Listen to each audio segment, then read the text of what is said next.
The topic today is to move from just how we compute discrete time Fourier transforms and how we interpret them and what their properties are to how we actually use them. What are the various applications that we would put the DTFT to use for? And there's a number of them that we'll go through today. We'll touch on most of them. We may have to carry a little bit over into next time, but I think we'll get through most of the list. And that includes taking the DTFT of a discrete time signal to get a look at its frequency content, similarly to how we interpret a continuous time Fourier transform. Likewise, by taking the DTFT of the unit sample response of a system, we get a look at its frequency response, at how the system's going to respond to sines and cosines of various frequencies within the principal range. And it turns out that the DTFT and any transform for that matter gives us an alternative way to find the unit sample response of a system without having to go to the trouble of solving a difference equation with special initial conditions, which can be more challenging sometimes.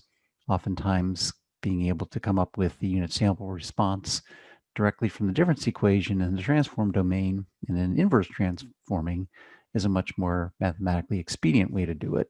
So we'll take some examples to see how that works. And then the key application for the DTFT, what it's really suited for, is telling us about the steady state response of the system to discrete time harmonic signals at various frequencies.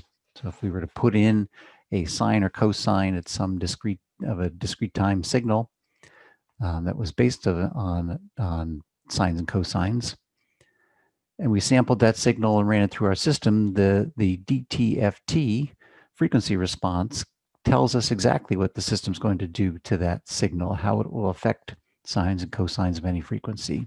That's why we call it the frequency response. And so we'll look at how we actually do that numerically.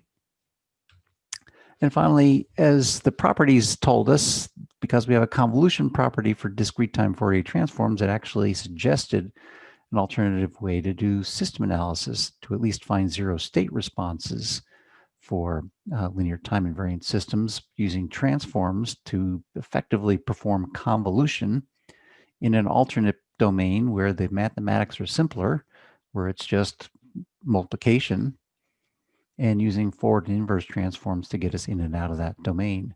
So we'll take an example of that. Turns out that while we can do that with Fourier transforms and discrete time Fourier transforms, there are other transforms that are actually a bit better suited to that job.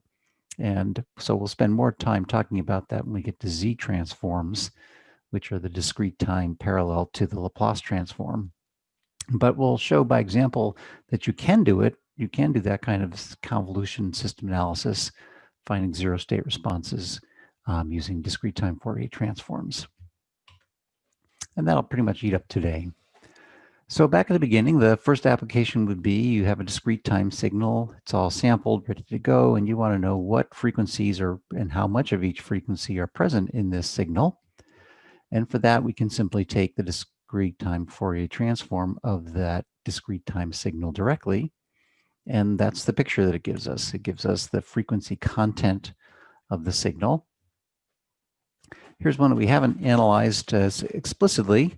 Here's a kind of non-causal, even symmetric around n equals 0, three-part signal. You might think of this like a little brief triangular pulse that has a value of 1 at n equals 0, has a value of 1/2 at n equals -1 and +1, and a 0 elsewhere.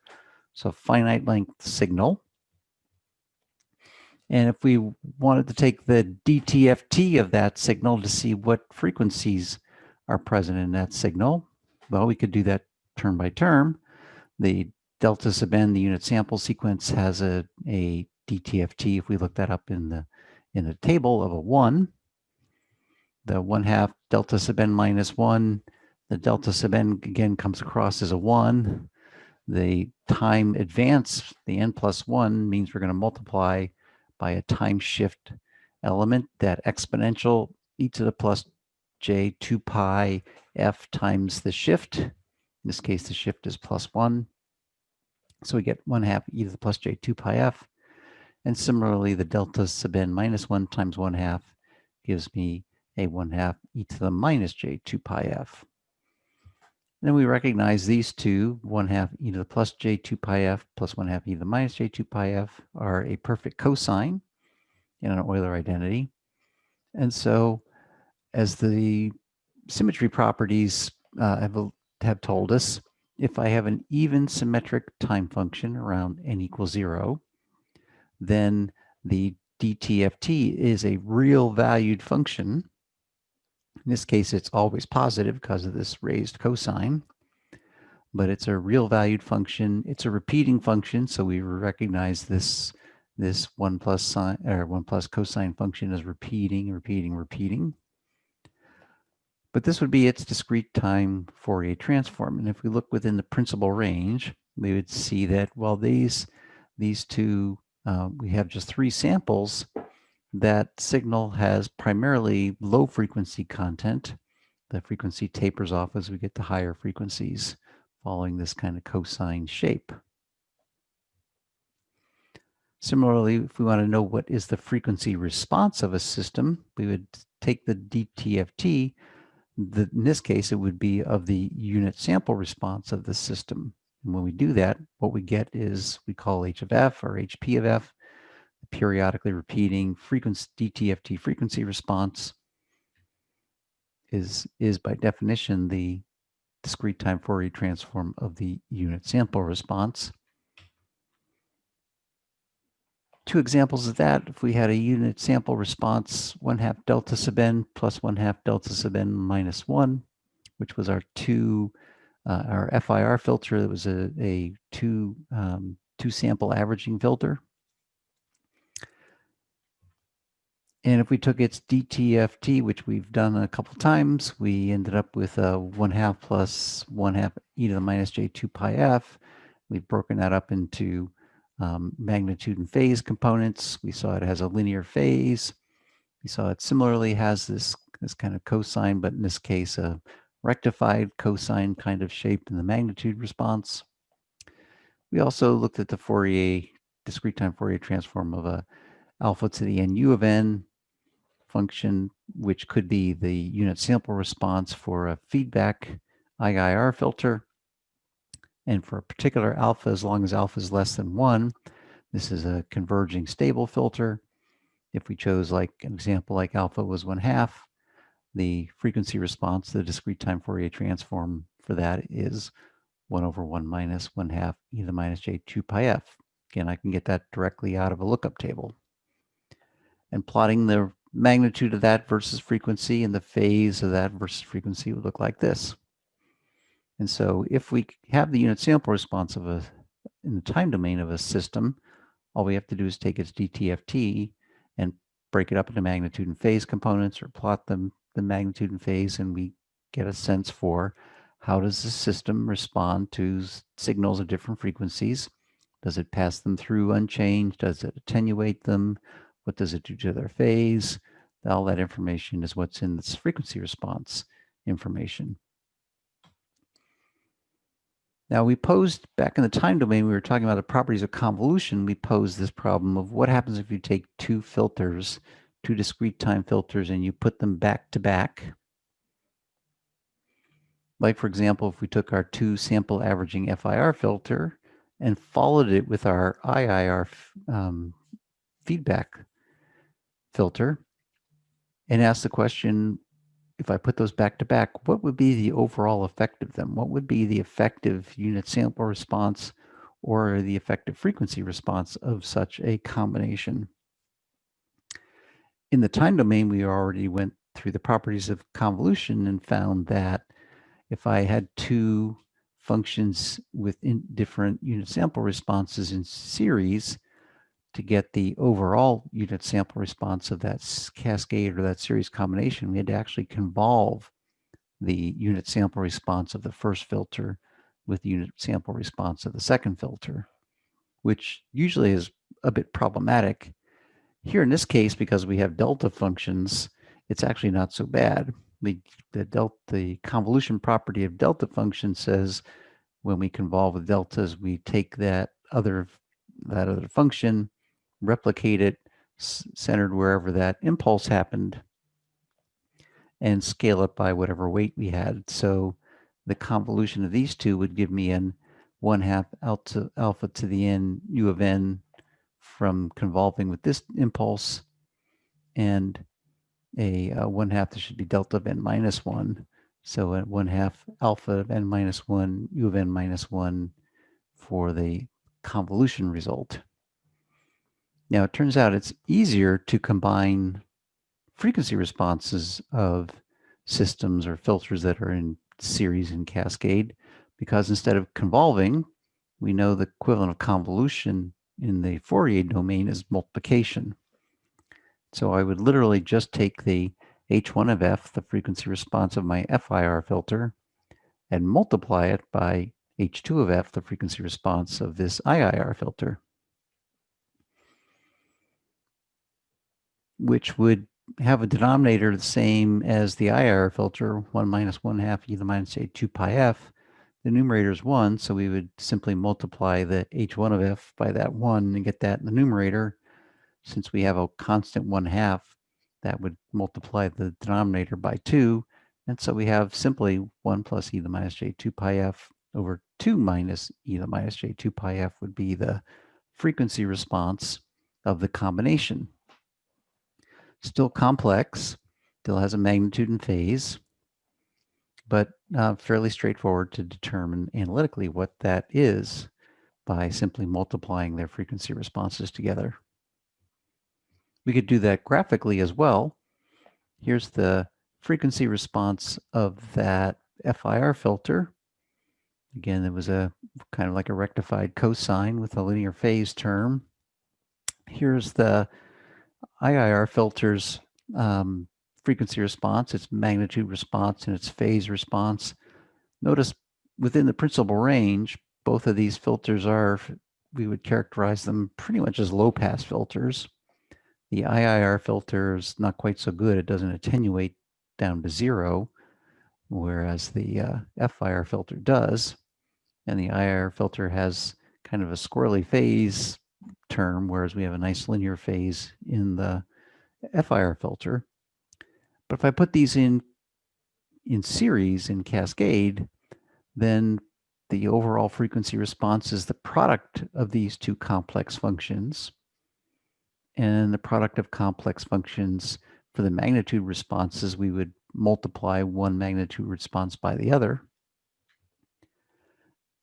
resulting in the magnitude response of the combination, the product. And we see as the FIR filter was pushing down to 0, now here at the Nyquist rate, we have 0 times whatever's in the IIR filter, and it's going down to 0 as it's supposed to.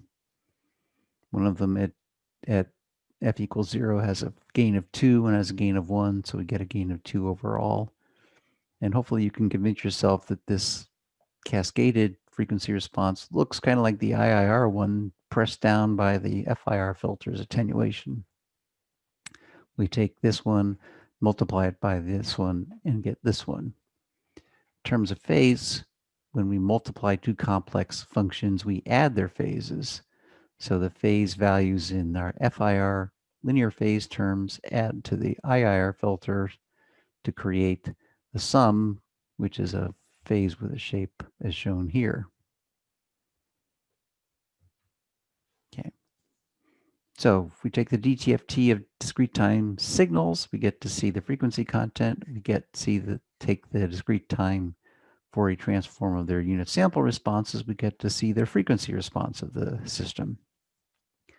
Now, oftentimes we don't have the unit sample response of the system, and so we'd rather get at that frequency response by a simpler method. And as we showed last time, we can do that.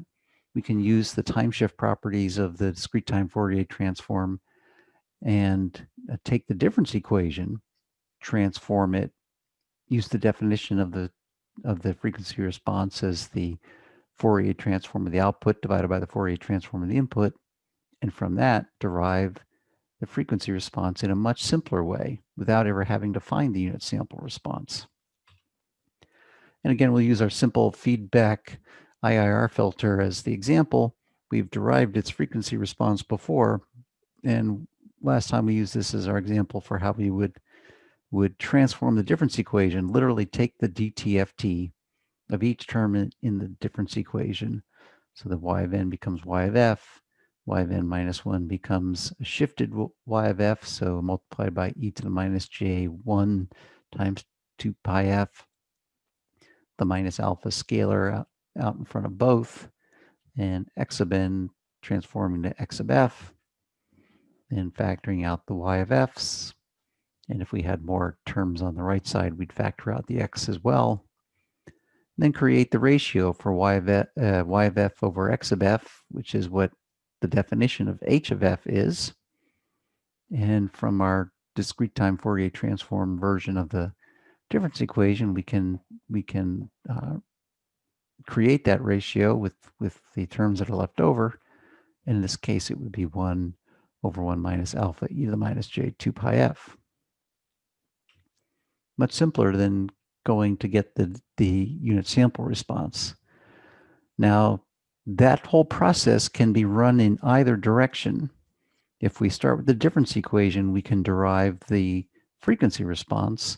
Likewise, if we have the frequency response, we should be able to work that process backward and recover what was the difference equation for the system that had that frequency response.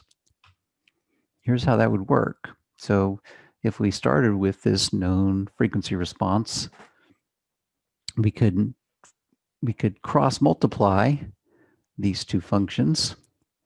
So take the y of f and multiply it by the denominator of the one side, the x of f times the numerator.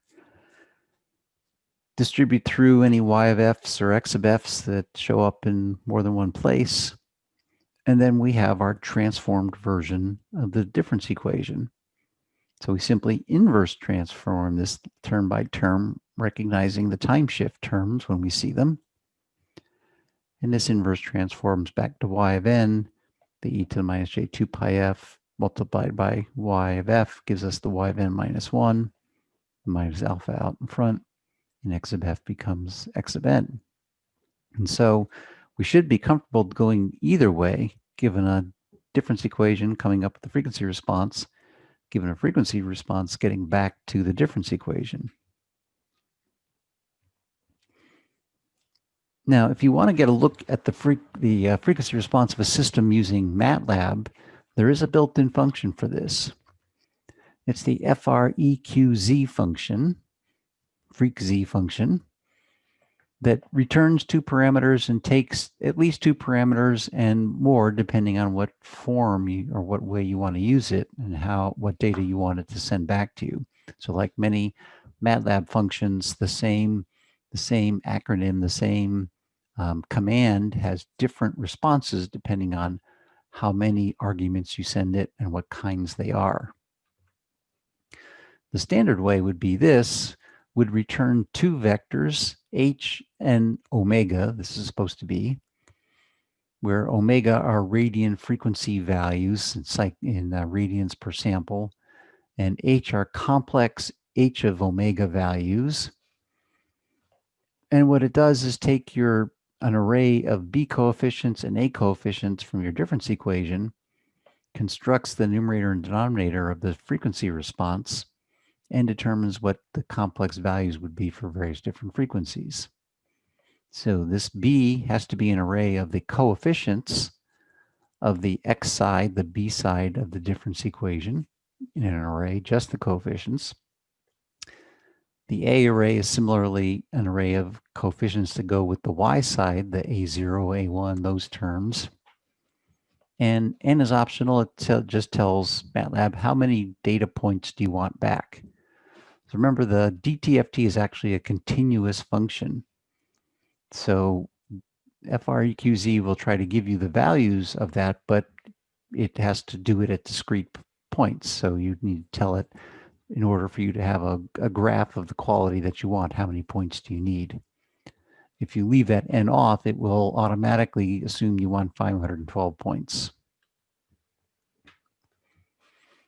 So use the way we've shown it. Again, the B array and A array are the coefficients of the difference equation. So probably an example is the best way to show that. If this was our difference equation, y of n plus 1/2 y of n minus 1 equals 3x of n plus 1x of n minus 2, the B array would be the coefficients on the x side of the equation, which in this case would be 3 to go with the x of n term. I don't have an x of n minus 1 term, so I should need to show that. I need to preserve that position by putting a 0 in. And we have a 1 times x of n minus 2, so I'd have a 1 in for the next coefficient. So our coefficients are 3, 0, and 1 for B. On the A side, I just have y of n and y of n minus 1. The A0 leading coefficient is always 1, and the y of n minus 1 term has a 1/2 in it. So this would be the command I could send to get the frequency response values for this particular difference equation. And it would send me back 500 points of H with complex frequency response values and 500 points of omega, the radian frequencies at which those values happen. Now those n points, or however many we've requested, are equally spaced in the positive part of the principal range. So between 0 and pi for radian frequency, or between 0 and almost 1/2 for digital frequency cycles per sample. And again, if n isn't specified, it defaults to 512. But notice it doesn't go over the full principal range, just the first half. So from 0 to f equals 1/2, or from 0 to omega equals pi. The way you can take this information, again, the omega is going to be in radians per sample. We probably want cycles per sample. So we could take this data and plot it as shown in the form here with cycles per sample, digital frequency from 0 to the Nyquist rate, and phase angles measured in degrees. We could create 2 subplots, one for magnitude, one for phase. If I ran this function and got these 2 arrays back, if I wanted to plot the magnitude, it would be the absolute value of H. If I wanted a digital frequency axis instead of the omega axis, so if I want cycles per sample, I need to take the radians per sample and divide them by 2 pi to get my units and cycles per sample. And similarly for the phase, we would take the angle of H to get the phase. That will be in radians. So to convert it to degrees, we could multiply by 180 and divide by pi. And again, to keep the frequency axis as a cycles per sample, capital F frequency instead of capital omega, we take the omega and divide by 2 pi. So FREQZ is a quick way to get a picture of the frequency response of the system. You can actually have MATLAB plot it for you, so you don't have to go through all these steps to format it this way. Although MATLAB does it in a peculiar way. First off, if you wanted to use an analog frequency axis rather than the digital frequency, there's a convenient way to ask for that, for those analog frequency values to be returned to you that go with your H of F answers. And that's by adding another parameter, which is the sampling rate in hertz. Then it won't send you back an omega array, it'll send you back a frequency, an analog frequency array where the units are hertz. So the equivalent continuous time version of the signal after it's reconstructed. If you leave off the return arguments and just call the function itself with whatever parameters you include, it will make the plot for you basically. Except it will do it the way it thinks you should want to see it, which is always with the magnitude of H plotted in decibels, not in linear units. The frequency axis is not logarithmic frequency, so that's helpful. It's not Bode plot-like. It's a linear frequency axis. However, it's not cycles per sample or even radians per sample. It's MATLAB's normalized radian frequency, which is like omega divided by pi. Why it does that? Well, it makes the Nyquist frequency 1, and every other frequency is some fraction of that. So it's a normalized frequency, as the name implies. You can think of it as 2 times the cycles per sample frequency, if you like, or, as I prefer to do, get the data back yourself and plot it the way you really want it. But be aware MATLAB has that, so if you know the difference equation coefficients, you can immediately get a quick look at its frequency response. Okay, back to applications. And kind of related one to that last example of finding the frequency response. We can take that a step further and use that process to come up with the unit sample response without having to solve the difference equation to get there. Instead of taking the difference equation, solving it with special initial conditions to come up with the h of n, when probably generalizing a single input case version to a general case version, as we did on the midterm, we could instead do the process by transforms. First, go from the difference equation to the frequency response using that very simple transformation and algebraic method that we've used a couple times. And then just take the inverse DTFT of the frequency response to get h of n. And sometimes that will actually tend to be mathematically easier, or at least less error prone. We haven't talked a lot about how to do inverse discrete time Fourier transforms, but as with any transform, our options for how to do that are pretty much the same. We can always plug things into the definition for the inverse transform, which in this case, because h of f, the DTFT, is a continuous function of frequency, this has to be an integral.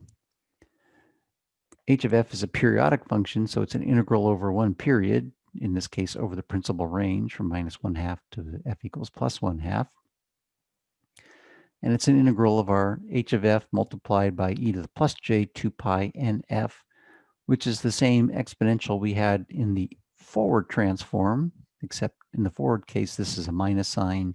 In the inverse case, it's a plus sign. This is an integral in frequency, so all the frequency variables go away and leave us just a function of n, which is h of n. Now, if you have analytical expressions for h of f, maybe this integration is one you could do to come up with the unit sample response.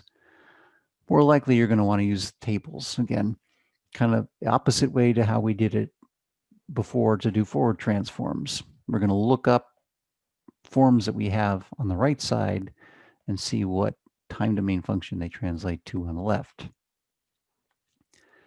And if all else fails, for the cases where we have more complicated looking functions or functions where we have multiplicative factors, then we're going to have to learn how to break them up by partial fraction expansion. And again, this is partly why we say doing a job that requires an inverse transform as a considerable part of the problem, probably better to do that with a different transform. Partial fraction expansion actually ends up to be a little easier with Z transforms than it is with DTFTs, but can be done. And we'll do an example actually to show that. So how do we find, for example, the impulse response from the difference equation? First, we would go forward from the difference equation through the DTFT transform to find h of f. And then we would have to do an inverse transform on h of f to find h of n. If we're lucky, we can look that right up in a table. In this case, we could because it's a simple exponential. And so we would find the closest form. If we can't find exactly that form, see if it's one of these forms modified by a property, and use this table and or this table and the properties table to go through that inverse transformation process. And so we have three key ways that we can describe the dynamic behavior of a system. Back in the time domain, we have difference equations and block diagrams, which are obviously related. We have unit sample responses that carry all the dynamic information about the system as well, and that are all we need for system description to do system analysis on relaxed systems anyway. And now we have a new system description, the system representation, in the frequency response, H of F. And all of these carry the same information. They all tell us how is the system going to respond if I give it some arbitrary input signal. We can use them for system analysis. They're also interrelated, and so we need to be comfortable with bouncing around between all of these. We need to be able to take a block diagram and from it recover a difference equation, or from a difference equation draw a block diagram, as we've done in the last few examples, taking a difference equation and converting it to a frequency response, or going back the other way, recovering the difference equation from the frequency response. Remembering that frequency response is the discrete time Fourier transform of the unit sample response, so we have a way to get back and forth between them. And we know we have a maybe more challenging way to find the unit sample response by solving the difference equation with special initial conditions. Or we might choose to go around the horn, go this way first as we did in the last example, find its frequency response, and then use an inverse transform to get over there. But the point is we need to be able to make our way around this table, around this chart between any 2 points. Okay, finally we get to the real application that the DTFT is best suited for. That's finding the steady state response of a system to a discrete time harmonic signal. As the name implies, frequency response, that's the information that we have available to us in H of F. It is the collection of responses of the system to any and all frequencies that could be present in a signal. We just need to pick out the particular one that we have in our particular signal coming in to know what the system's going to do to that signal. So if we want to find the response of the system to a particular sine or cosine, we simply look up H of F at the particular frequency contained in our input signal, evaluate H of F at that particular frequency, and that tells us what the system's going to do to that signal. It can only do two things. It can only scale its magnitude, it can only shift its phase. Another way of saying that is it can only make a signal bigger or smaller, or delay it or advance it in time. If it's a linear time invariant system, it's not allowed to change the frequency of the signal. And by signals, we mean discrete time cosines, discrete time sines that are some amplitude, sine or cosine, 2 pi n, where n is our index, and some discrete time frequency, preferably in the principal range. Could have some phase term added, that's fine too. Here, for example, is a frequency response of our 2-point averaging filter. And again, it's a periodically repeating function. In order to really look at what the system's going to do, we're really mostly interested in what's going on in the principal range. What's happening to the phase, what's happening to the magnitude response between 0 and 0.5, or 0 in the Nyquist rate. Then if I put in a particular signal, a particular cosine at a particular frequency, like x of n is a cosine 2 pi n times 0.2, so a 0.2 cycles per sample frequency discrete time signal. What is this system going to do to that particular signal? Well, we find 0.2 cycles per sample on the magnitude response, and that how much? About 0.8. That's what the system's going to do. That's what the system's going to multiply by our signal a cosine 2 pi n times 0.2. And the phase angle at this frequency 0.2, well, that's the phase that the system's going to add to this cosine signal before it, or add or subtract, before it sends it out the door. Now, again, what we're talking about is steady state responses, not transient responses. It's a response of a system to a harmonic input signal, meaning a sine or a cosine, long after the whatever transient's going to happen happened. So I turned it on a long time ago. It's all settled out. Even if it's an IIR filter, it's effectively completely settled down to zero. Again, and of course, our system has to be stable in order for its steady state response to also be stable. And again, it's as if we turned on this sinusoid a way long time ago. So whatever transient response, whatever natural response the system wants to give me is gone now. So this is the response to some cosine signal, not one that we just turned on. It's not the total response to a cosine times u of n. That's one that's starting at n equals 0. That sudden turn on is going to create a transient response. That's not what we're going to see in this analysis. We're going to see the steady state response, the ongoing forced response of the system to this cosine that I keep driving it with. And this is what the DTFT is really best suited for. So if I know the frequency response of the system, if I have a description of that, a function of f, and I put in some a cosine 2 pi n f0 plus theta, I know what comes out has to be that exact same signal, still in there, a cosine 2 pi n f0 plus theta, except my system can do two things. It can scale its magnitude and it can shift its phase. Where the amount it scales its magnitude is exactly the h of f function evaluated at the frequency I put into the system and its magnitude put out front. Likewise, I take that same h of f, replace f with a numeric value for f0, get a complex function, find its phase angle. That's what phase goes in here.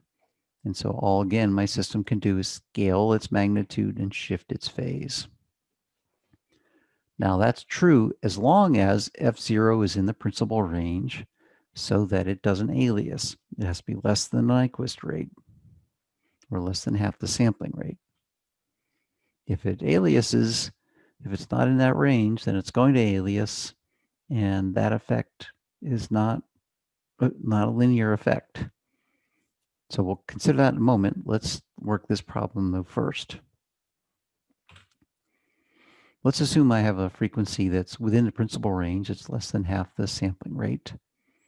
And let's put that signal into our IIR feedback filter that we know its difference equation, we know its unit sample response, we know its frequency response. And the signal I put in is x sub n is 4 cosine 0.2 pi n plus pi over 4. So I've got a magnitude of 4. It's at frequency 0.1 because my argument is 2 pi nf. And it has a phase angle of pi over 4. So I'm putting that into this system, and I want to know what comes out, at least in the steady state. Well, here's the function plotted, the magnitude and phase, and also shown in analytical form. This cosine I'm putting in, again, our argument is 2 pi n capital F, so capital F is half of 0.2 or 0.1. If I want to know what's the system going to do to a frequency of 0.1 cycles per sample, I'll go in my chart here at 0.1, my magnitude and my phase, and read off what it's doing. Looks like it's got a gain of about 1.5 and a phase angle of minus 0.15 times pi.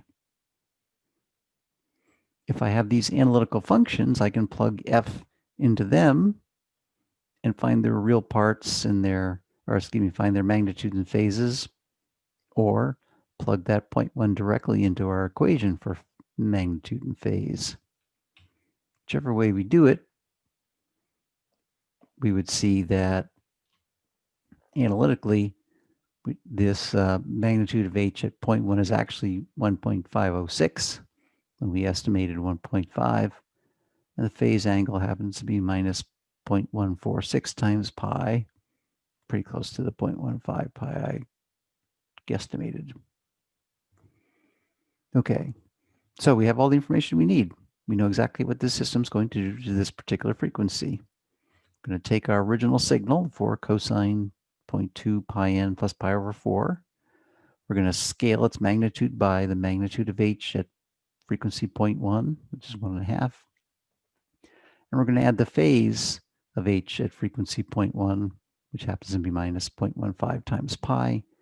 And simplifying, we just get that the output signal, steady state output of the system, will be 6 cosine, same frequency, 0.2 pi n plus 0.1 pi.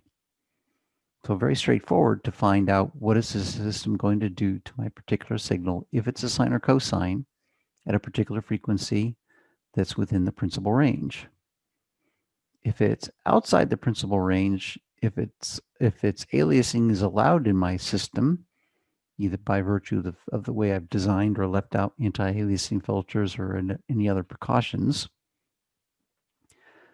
For example, if I was to put in this particular sine wave, 3 sine 1.58 pi n plus pi over 2, such as one sampled from a sine 1580 pi t plus pi over 2, sampled at 1 kilohertz would give us this example. The digital frequency this represents is half of this, which turns out to be 0.79 cycles per sample. That's greater than a half, so it's definitely going to alias. Where's it going to alias to? Well, we subtract off ones until we get into the principal range. So do that once, and we have a aliased frequency of minus 0.21. All right, so what does this mean? That means I put in a 0.79 frequency signal. What's going to appear to come out is a 0.21 cycles per sample frequency. So my system has violated linearity, but that's because aliasing is a nonlinear process.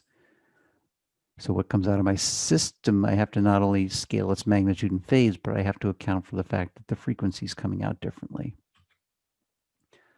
So, all right, so we'll use the aliased frequency as the frequency of the output signal. But what about how do we scale and shift this sine wave? How do we know whether to use the magnitude of h at 0.79 or minus 0.21 for the aliased case or the unaliased case? Turns out it doesn't matter. They're the same. Remember, our frequency response is periodic with a period of 1, and we keep subtracting off ones till we get it in the principal range for aliasing. So we're always moving full cycles away.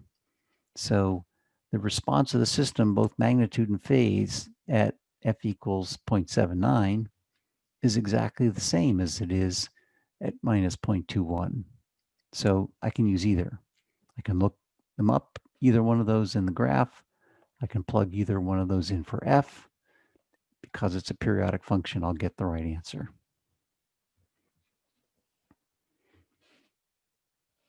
Now, in this case, it happens to be that at either frequency, the magnitude is 1, and the phase looks like about 0.16 times pi. And if we plugged in 0.79 in for frequency here in our magnitude response, we'd see, yes, in fact, it's pretty much 1. And if we plugged in 0.79 in our phase angle, we'd see, yes, indeed, it's 0.16 pi. So with all that information, we could then reconstruct the output signal. It's the input signal, but now recast to the aliased frequency with a magnitude and phase of h of f at that frequency, scaling and shifting it. So we put our magnitude response value, our phase response value in, put our aliased frequency in, keep the original phase, keep the original amplitude, and we get 3 times sine of minus 0.42 pi n plus 0.66 pi, which we don't like negative frequency arguments. So I'm going to negate the whole frequency argument, which means I need a minus sign out in front of the sign because the sign of a negative angle is the opposite of the sign of a positive angle. Okay, so those are the key applications. We can find the frequency content of a discrete time signal or the frequency response of a discrete time system. We can, by a roundabout way, find the unit sample response. Now we can also find the steady state response of a system to a harmonic signal. Last but not least, we can do system analysis if we absolutely want to, using DTFT transforms because it has that convolution property. And so, again, by system analysis, we mean given some system description, in this case, the frequency response, and an input signal, well, maybe in this case, the Fourier transform of an input signal, we need to find the output of the system for that combination. Now, again, because we're effectively doing convolution, we're just doing it in a regime where the mathematics are easier, and we're based on the unit sample response, which is only defined for relaxed systems. I can only do relaxed system zero state response kind of system analysis with this technique. So cannot work with initial conditions. There have to be none. The system has to be relaxed. However many we have for the order system we have, they all have to be zero, which effectively means the inputs to all internal delay blocks inside of our block diagram have to be zero. There's nothing left inside to keep driving, keep running through the system, keep circulating. We can't use this technique, though, to find zero input responses, only zero state responses. Now, they're general case zero state responses, but they're zero state responses. We can't find the response to any initial conditions.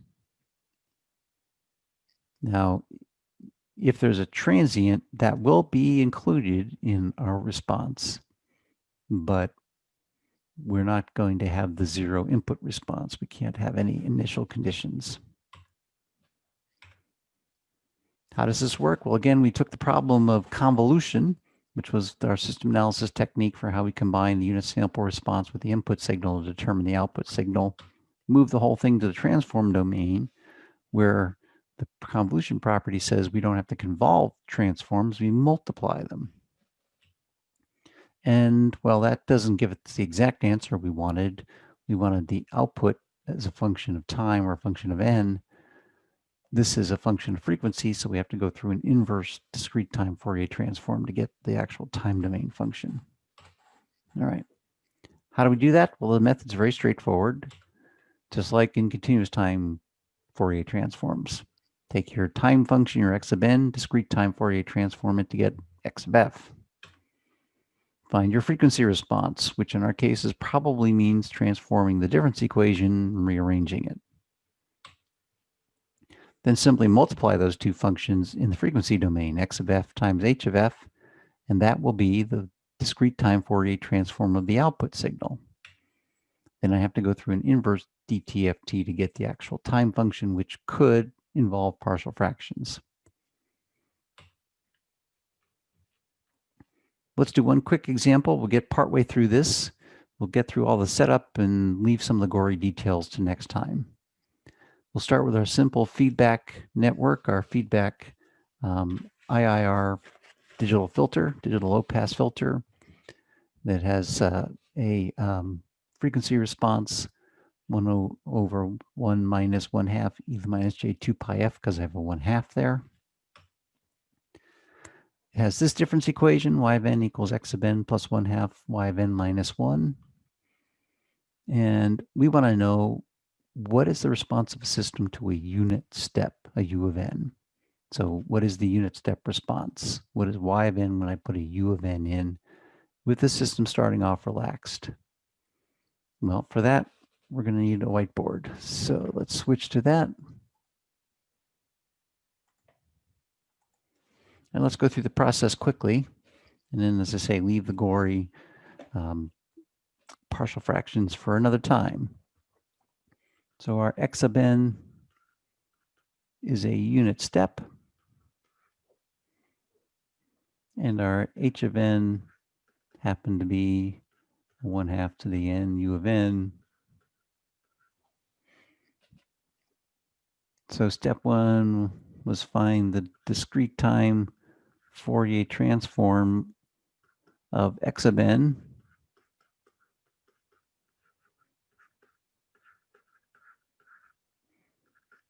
which is the DTFT of a unit step. And if you look that up in a table, and it's actually surprisingly number of tables it doesn't appear in, that's a U. The discrete time Fourier transform for that happens to be a 1/2 delta sub f, so an impulse in the frequency domain, plus 1/1 minus e to the minus j 2 pi capital F. And we got that from a table.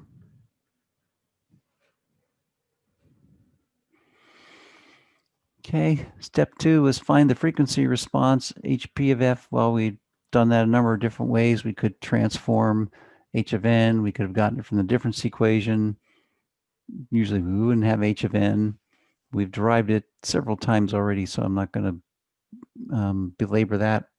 Again, we found previously that it's because of this 1/2 to the n u of n, the Fourier transform that is 1/1 minus 1/2 e to the minus j 2 pi f.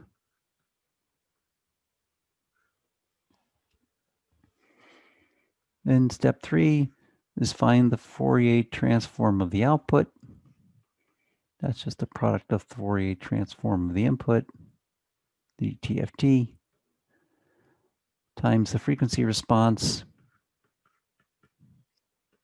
So we're going to take that 1/2 delta sub f, add it to 1/1 minus e to the minus j 2 pi f, and multiply it by our h of f, 1/1 minus 1/2 e to the minus j 2 pi f.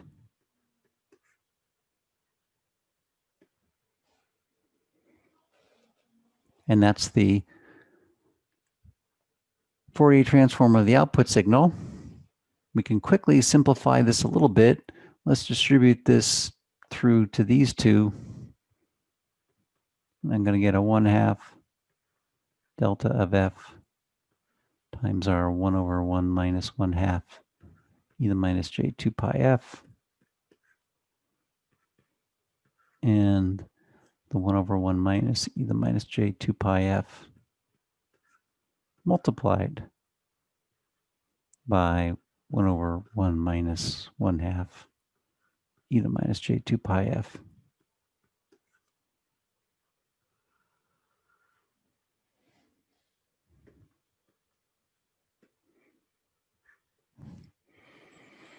We can do a little bit of simplifying here. We have a delta sub f, so we know from the product property of impulses, if I multiply a delta by some other function of the same variable, we evaluate this function at the value where this fires off. So this fires off at f equals 0, so that's a e to the j 0. So that becomes 1/1 minus 1/2 times 1, which is 1 minus 1/1 half, which is 2. So this whole thing becomes 2, which multiplies by our 1/2 out here and leaves us simply delta of f. Now we still have these two terms, the 1/1 minus e to the minus j 2 pi f, and the 1/1 minus 1/2 e to the minus j 2 pi f. Now if I look those up in our table, we see we have a problem. Let's go back to our table.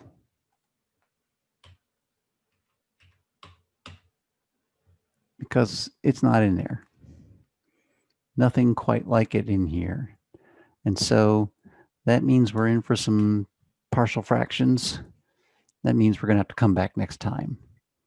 So we're going to pause here and pick up this problem in the next session and finish up our discussion of DTFTs at that time, going into some other interesting offshoot applications of the DTFT, and as well as finishing up this one, seeing how we do system analysis.